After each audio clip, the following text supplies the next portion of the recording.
अस्सलाम वालेकुम प्यारे बच्चों, कैसे हैं आप। मैं हूं आपकी मिस इशरत। आज मैं आपको जो टॉपिक पढ़ाने जा रही हूं उसका उन्वान है कलमा तैयबा।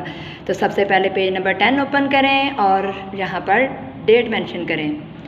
हिफ्ज़ व तर्जमा कलमा तैयबा। दायरा इस्लाम में दाखिल होने के लिए कलमा तैयबा पढ़ना लाजमी है। हमारे प्यारे नबी हज़रत मोहम्मद सल्लल्लाहु अलैहि वसल्लम ख़ातमुन नबिय्यीन ने कलमा तैयबा को सबसे अफजल ज़िक्र करार दिया है। रात को सोने से पहले और सुबह उठने के बाद कलमा तैयबा पढ़ना चाहिए। प्यारे बच्चों, क्या आप रात को सोने से पहले कलमा तैयबा पढ़ते हैं और सुबह उठने के बाद पढ़ते हैं कलमा तैयबा? अगर आप नहीं पढ़ते तो आप रोज़ाना रात को सोने से पहले कलमा तैयबा पढ़ा करें और सुबह उठने के बाद भी कलमा तैयबा पढ़ा करें। आप इसको अपनी आदत बना लीजिए। आगे हम देखते हैं कलमा तैयबा कैसे पढ़ा जाता है और उसका तर्जुमा मैं आपको बताऊँगी। ज़ैल में दिए गए कलमा तैयबा का तर्जुमा लिखें और ज़ुबानी याद करें। ला इलाहा इल्लल्लाहु मुहम्मदुर रसूलुल्लाह। तर्जुमा, अल्लाह के सिवा कोई इबादत के लायक नहीं, हज़रत मोहम्मद सल्लल्लाहु अलैहि वसल्लम अल्लाह के रसूल हैं। प्यारे बच्चों, जितनी यहाँ पर लाइन्स हैं आप उतनी लाइन्स पर कलमा तैयबा का तर्जुमा लिखेंगे।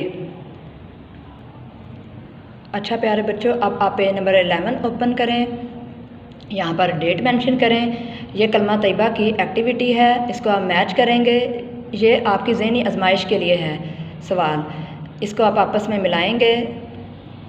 असातिज़ा कराम या आप वालिदैन की मदद से अरबी के दिए गए अल्फाज को दुरुस्त तर्जुमा से मिलाएं। ला इलाहा, नहीं है कोई इबादत के लायक, इल्लल्लाहु, मगर अल्लाह ताला, मोहम्मद सल्लल्लाहु अलैहि वसल्लम, रसूलुल्लाह, अल्लाह ताला के रसूल हैं। इनको अपने आपस में मैचिंग करना है। क्या आप रात को सोते वक्त और सुबह बेदार होते वक्त कलमा तैयबा पढ़ते हैं? नोट, अगर आप कलमा तैयबा नहीं पढ़ते तो आप अपनी आदत बना लें और रात को सोते वक्त और सुबह बेदार होते वक्त ज़रूर ला इलाहा इल्लल्लाहु मुहम्मदुर रसूलुल्लाह पढ़ें। अल्लाह ताला ने इंसान को बेशुमार नेमतों से नवाजा है।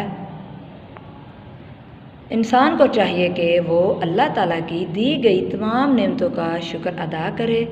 दर्ज झैल अल्लाह ताला की अता करदा चंद नेमतों की तस्वीर दी गई हैं, उनके नाम अगले सफ़े पर दर्ज हैं। प्यारे बच्चों, पेज नंबर 12 ओपन करें और डेट मेंशन करें इस पेज पर। ये जो तस्वीर हैं आपने इनके नाम लिखने हैं। अल्लाह ताला की जो नेमतें दी गई हैं उनकी तस्वीर बनी हुई हैं और यहाँ पर आप इन नेमतों के नाम लिखेंगे। सूरज, बादल, सितारे, चाँद, बारिश, नदी, फल, दूध, सब्जियाँ, पानी, फूल, पहाड़। अच्छा तो प्यारे बच्चों, आज का हमारा लेसन यहाँ पर कंप्लीट होता है। मुझे इजाज़त दीजिए। अल्लाह हाफिज़।